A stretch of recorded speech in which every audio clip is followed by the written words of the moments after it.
The city pulsed with a frenetic energy. Skyscrapers scraped the sky, their glass facades reflecting the chaos below. Cars jammed the streets, honking incessantly as if in a symphony of impatience.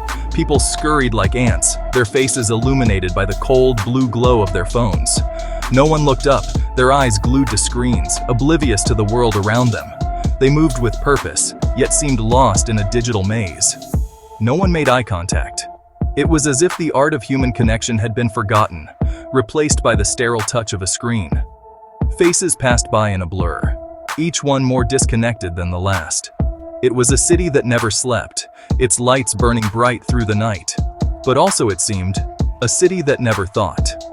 The relentless pace left no room for reflection, no time for introspection. The constant barrage of information, the endless stream of notifications, had created a society of passive consumers. Each ping, each buzz, a reminder of the digital leash that kept them tethered. They were fed a diet of celebrity gossip, political scandals, and viral videos. The trivial had become paramount, the significant lost in the noise. Minds once sharp and curious, now dulled by the incessant feed. They had become numb to the world around them. Faces blank, eyes glazed, they moved through life like shadows, present but not truly there. The spark of curiosity, the fire of critical thought, extinguished. They had lost the ability to think for themselves. In the quiet moments, if they ever came, there was a flicker of something more, a hint of the depth that once was, now buried beneath layers of distraction.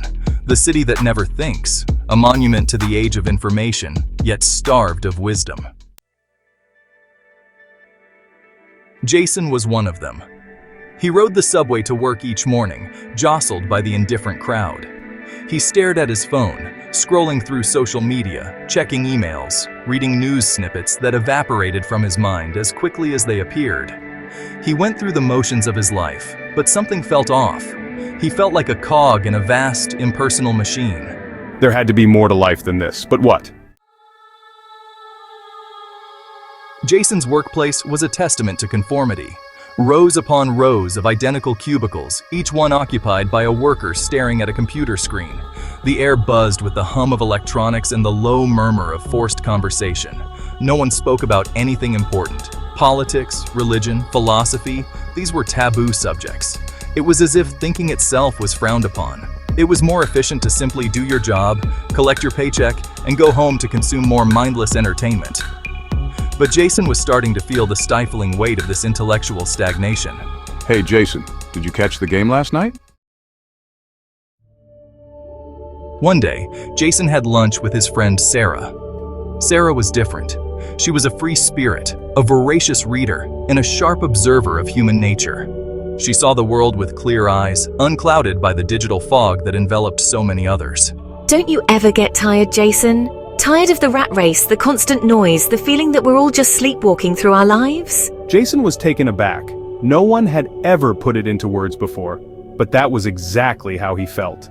Sarah's words were like a crack in the wall of his carefully constructed reality. Later that week, Jason found himself in another endless corporate meeting. The room was filled with the same faces, the same tired expressions, and the same monotonous routine. It was as if time had stood still, trapping everyone in a loop of perpetual sameness. Synergy, paradigm shift, and value-added solutions. These words echoed through the room, bouncing off the walls like a broken record. Each term was delivered with a sense of urgency, yet they felt hollow, devoid of any real meaning or impact. PowerPoint presentations flickered on the screen, filled with meaningless charts and graphs. The slides were a blur of colors and numbers, designed to impress but ultimately failing to convey any substantial information. It was all style, no substance. Buzzwords like synergy, paradigm shift, and value-added solutions filled the air. They were the lifeblood of these meetings, giving the illusion of progress and innovation. But to Jason, they were just noise, drowning out any chance of genuine conversation or creativity. As we move forward, we need to leverage our core competencies and think outside the box. The speaker's voice droned on, a monotonous cadence that seemed to lull everyone into a state of passive acceptance. It was a call to action that inspired no one. Everyone nodded in agreement, but no one seemed to be truly engaged. It was all just a performance, a carefully orchestrated dance designed to maintain the illusion of progress. The nods were automatic, a conditioned response to the corporate rhetoric that filled the room. This isn't success. This is stagnation disguised as achievement. Jason's mind wandered as he looked around the room. He saw the same tired faces, the same lack of enthusiasm, and he realized that they were all stuck in the same rut, mistaking motion for progress. Jason realized that this was not success. This was stagnation disguised as achievement. The meetings, the buzzwords, the presentations, they were all part of a facade, a way to mask the lack of real progress. He knew that something had to change, but the path forward was unclear. The echo chamber of success had trapped them all, and breaking free would require more than just words. It would require action, courage, and a willingness to challenge the status quo. That night, Jason couldn't sleep. Sarah's words echoed in his mind. He got out of bed and went to his desk.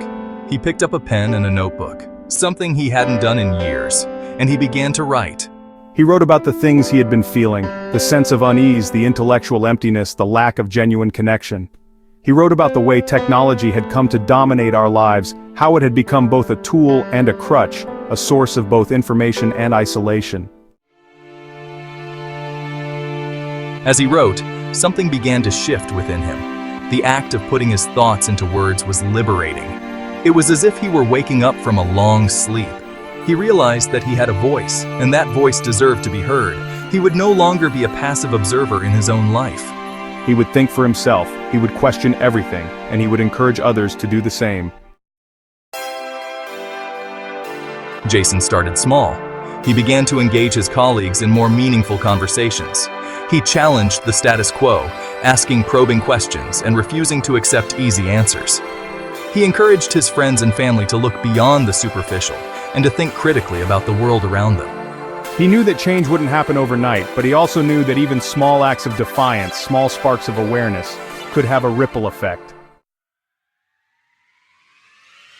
He organized a community forum, a bold move in a time when people seemed more disconnected than ever.